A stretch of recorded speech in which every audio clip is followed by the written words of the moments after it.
말씀으로 여는 화요일 아침입니다. 오늘도 귀한 새날 주신 하나님 앞에 감사를 드리고 이 한날 믿음으로 승리할 수 있기를 주님의 이름으로 축원합니다. 이 아침에 우리에게 주시는 하나님의 말씀은 이사야 3장 13절에서 4장 6절까지 말씀입니다. 이사야 3장 13절에서 4장 6절 말씀까지 제가 봉독해 드립니다. 그러므로 주께서 시온의 딸들의 정수리에 딱지가 생기게 하시며 여호와께서 그들의 하체가 드러나게 하시리라. 주께서 그날에 그들이 장식한 발목 고리와 머리에 망사와 반달 장식과 귀고리와 팔목고리와 얼굴 가리개와 화관과 발목 사슬과 띠와 향합과 호신부와 반지와 코고리와 예복과 겉옷과 목도리와 손주머니와 손거울과 세마포옷과 머리수건과 노울을 제하시리니 그때의 썩은 냄새가 향기를 대신하고 노끈이 띠를 대신하고 대머리가 숱한 머리털을 대신하고 굵은 베옷이 화려한 옷을 대신하고 수치스러운 흔적이 아름다움을 대신할 것이며 너희의 장정은 칼에 너희의 용사는 전란에 망할 것이며 그 성문은 슬퍼하며 곡할 것이요 시온은 황폐하여 땅에 앉으리라. 그날에 7 여자가 한 남자를 붙잡고 말하기를 우리가 우리 떡을 먹으며 우리 옷을 입으리니 다만 당신의 이름으로 우리를 부르게 하여 우리가 수치를 면하게 하라 하리라. 그날에 여호와의 싹이 아름답고 영화로울 것이요 그 땅의 소사는 이스라엘의 피난한 자를 위하여 영화롭고 아름다울 것이며 시온에 남아있는 자 예루살렘에 머물러 있는 자 곧 예루살렘 안에 생존한 자 중 기록된 모든 사람은 거룩하다 칭함을 얻으리니 이는 주께서 심판하는 영과 소멸하는 영으로 시온의 딸들의 더러움을 씻기시며 예루살렘의 피를 그 중에서 청결하게 하실 때가 됨이라. 여호와께서 거하시는 온 시온산과 모든 지폐 위에 낮이면 구름과 연기, 밤이면 화염의 빛을 만드시고 그 모든 영광 위에 덮개를 두시며 또 초막이 있어서 낮에는 더위를 피하는 그늘을 지으며 또 풍우를 피하여 숨은 곳이 되리라. 아멘. 오늘은 이사야 3장 13절에서 4장 6절 말씀을 중심으로 그날이 오면 이라는 제목의 말씀으로 잠시 은혜를 나누도록 하겠습니다. 하나님께서는 노하시기를 더디하시며 인자하시고 자비로우신 사랑의 하나님이십니다. 우리를 기다리고 또 기다리시는 하나님이시지만 우리가 죄악 가운데 계속해서 거할 때 하나님은 심판하시는 공의의 하나님이 되시기도 합니다. 오늘 말씀에는 공의의 하나님이 잘 드러나 있습니다. 먼저 13절 말씀해 보시면 여호와께서 변론하러 일어나시며 백성들을 심판하려고 서시도다 그럽니다. 권력을 남용해서 약자들을 괴롭히던 자들의 죄에 대한 재판을 하나님께서 시행하실 날이 가까워 왔다는 사실을 선언하고 있습니다. 먼저 장로들과 고관들에 대한 심판의 말씀이 선언됩니다. 14절에 여호와께서 자기 백성의 장로들과 고관들을 심문하러 오시리니 포도원을 삼킨 자는 너희며 가난한 자에게 탈취한 물건이 너희 집에 있도다 그럽니다. 여러분 이 표현이 너무 재밌지 않습니까? 오늘날처럼 사법권이 독립되어 있지 않았던 그 당시에 백성의 장로들과 고관들은 재판관의 역할을 감당했습니다. 그런데 그렇게 백성 가운데 재판장으로 힘을 행사하던 그 사람들이 이제는 하나님의 심판대 앞에서 재판을 받게 되었다. 이렇게 말하고 있는 겁니다. 그런데 그들의 죄목은 포도원을 삼키고 가난한 자에게서 물건을 탈취해 착복한 겁니다. 하나님께서 권세를 주셨는데 하나님으로부터 위임받은 그 권세를 가지고 백성들을 잘 다스려야 하는데 그런데 오히려 그것으로 백성의 것을 빼앗고 짓밟은 겁니다. 그래서 하나님께서 15절에서 내 백성을 짓밟으며 가난한 자들의 얼굴에 맷돌질 하느냐 그러면서 추궁하십니다.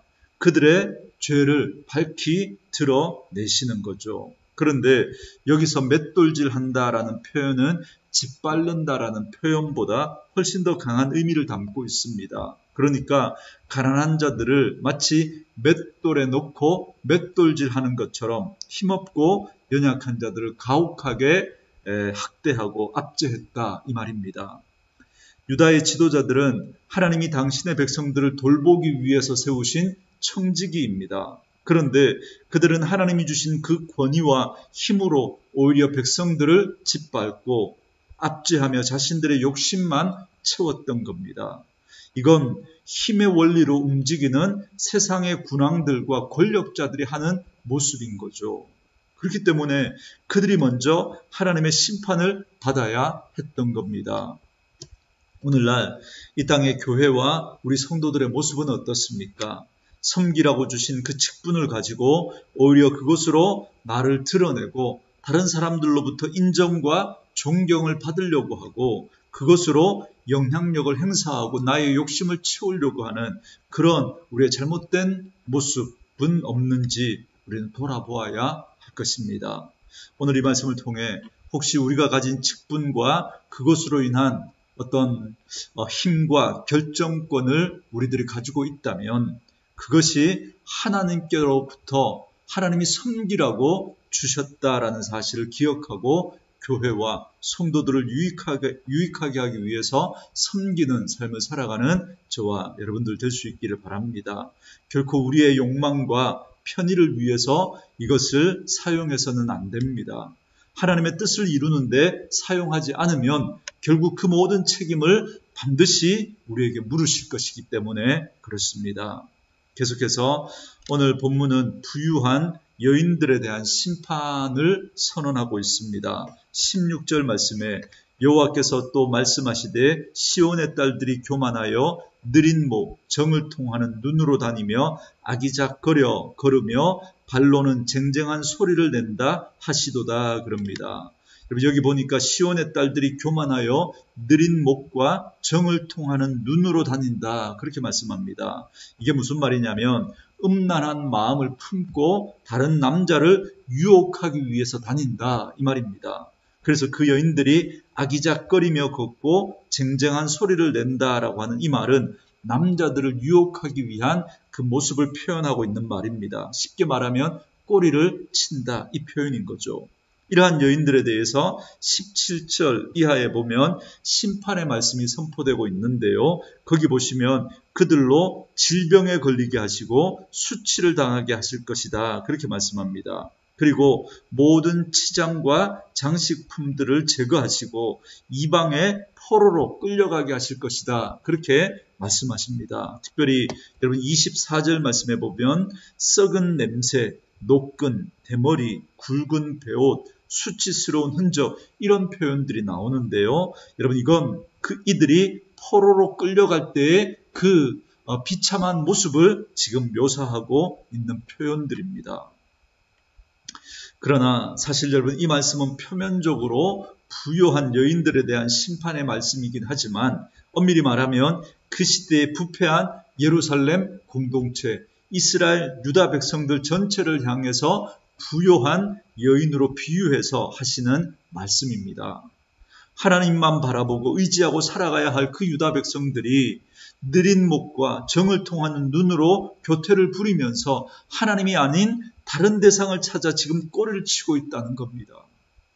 사랑하는 성도 여러분, 혹시 오늘 우리의 모습이 이러한 모습은 아닙니까? 어제도 말씀을 드렸지만 우리의 모든 필요는 근원적으로 하나님으로부터 옵니다. 그런데 하나님이 아닌 다른 것에서 우리의 만족을 채우려고 하는 그런 우리의 모습은 없습니까? 교만하여 느린 목은 하나님의 성전에 나와서 기도하며 엎드린 목이 되어야 할 것입니다. 정을 통하는 눈은 기도하면서 흘리는 눈물을 담아야 할 것입니다. 정을 통하는 그 눈은 하나님의 말씀을 읽고 하나님의 말씀을 담는 눈이 되어야 할 것입니다. 쟁쟁거리며 다니는 발은 하나님의 은혜를 사모하며 은혜의 자리, 예배의 자리를 부지런히 출입하는 그러한 발이 되어야 할 것입니다. 오늘도 말씀으로 이 하루를 시작하는 저와 여러분은 이러한 분들 될 수 있기를 주님의 이름으로 축원합니다. 25절과 26절 말씀에 보면 너희 장정은 칼에 너희의 용사는 전란에 망할 것이며 그 성문은 슬퍼하며 곡할 것이요 시온은 황폐하며 땅에 앉으리라 그럽니다.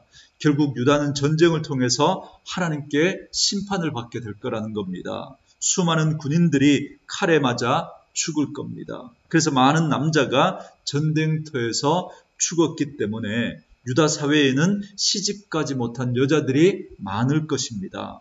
요즘은 그렇지 않지만 여러분 그 당시만 해도 결혼하지 못한다는 건 여성들에게 큰 수치로 여겨졌습니다. 그래서 4장 1절 말씀에 보면 7 여자가 한 남자를 붙잡고 결혼해달라고 사정하는 모습을 지금 말씀합니다. 그러니까 아무것도 바라지 않을 테니까 먹고 사는 문제 내가 다 알아서 할 테니까 제발 결혼만 좀 해달라고, 그래서 수치를 좀 면하게 해달라고 그렇게 사정을 하게 될 거라는 겁니다. 그러니까 하나님께서는 유다의 그러한 죄악을 그냥 넘어가지 않으시고 그가 저지른 그 죄에 대해서 합당한 보응을 받게 될 것을 말씀하고 계신 겁니다.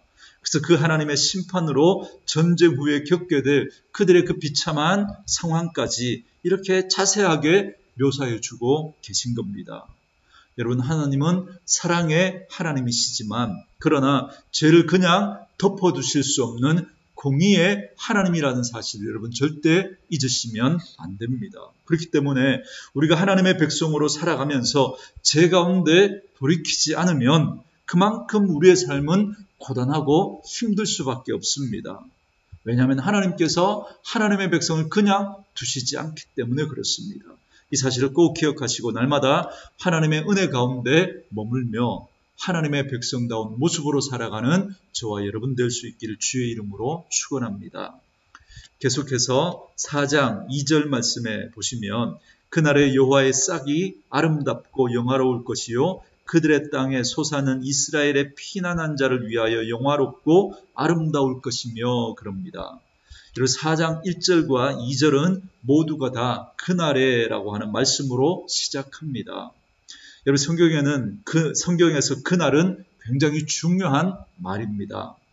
여러분 그날은 여호와의 날, 하나님의 심판과 구원이 이루어지는 날입니다. 여러분 여호와의 날은 이중적인 의미를 담고 있다고 제가 늘 말씀드리죠. 그날은 악인에게는 심판의 날, 멸망의 날이지만 하나님의 백성, 의인들에게는 그날은 구원의 날이요 승리의 날이요 우리의 억울함을 푸는 신원의 날입니다.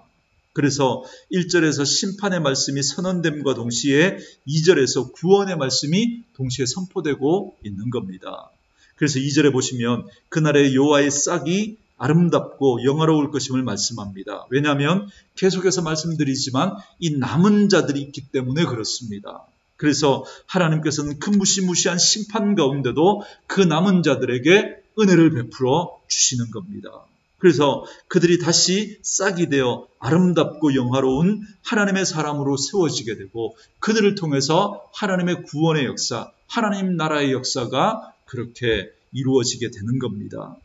그리고 3절에 보시면 이런 사람들은 거룩하다라고 칭함을 얻는다 그렇게 말씀을 합니다. 왜냐하면 주께서 더러움을 씻기시고 깨끗하게 하실 것이기 때문에 그렇습니다. 여러분 사실 우리 사람이 아무리 경건하고 의롭게 산다고 해도 여러분 어떻게 거룩하신 하나님 앞에 설 수 있겠습니까? 우리의 의는 하나님 앞에서 누더기와 같습니다. 그러니 자기의 의를 가지고 하나님 앞에 설 수 있는 사람은 아무도 없습니다. 그렇기 때문에 오직 하나님께서 긍휼히 여겨주시고 씻어주시고 청결하게 해주셔야만 우리가 하나님 앞에 설 수가 있는 것입니다. 그래서 하나님께서 우리에게 예수님을 보내주신 거죠. 그래서 예수님께서 십자가에서 못 박힐 때 성전 휘장이 위에서부터 아래로 찢어짐으로 우리가 하나님 앞에 나아갈 수 있게 된 겁니다. 예수 그리스도의 그 십자가로 말미암아 우리는 깨끗하게 된 것입니다. 이렇게 하나님은 남은 자들을 은혜 가운데 택하시고 그들을 청결하게 하신 후에 출애굽한 백성들을 구름 기둥과 불 기둥으로 임재하신 것처럼 하시겠다 그렇게 말씀하십니다. 그게 5절 말씀입니다. 여호와께서 거하시는 온 시온산과 모든 지폐 위에 낮이면 구름과 연기, 밤이면 화염의 빛을 만드시고 그 모든 영광 위에 덮개를 두시며 그럽니다. 여러분, 이건 하나님의 백성들에게 최고의 은총이고 영광입니다. 저는 이 표현이 너무너무 좋습니다. 여호와께서 거하시는 온 시온산과 모든 지폐 위에, 여러분 이 말을 오늘날로 이야기하면 교회를 말하잖아요. 그래서 우리가 함께 모여서 예배할 때 하나님께서 그 위에 영광으로 임재하셔서 덮개로 덮어주시겠다, 그렇게 말씀하시는 겁니다. 그래서 우리는 예배를 사모하고 은혜의 자리를 사모하셔야 합니다.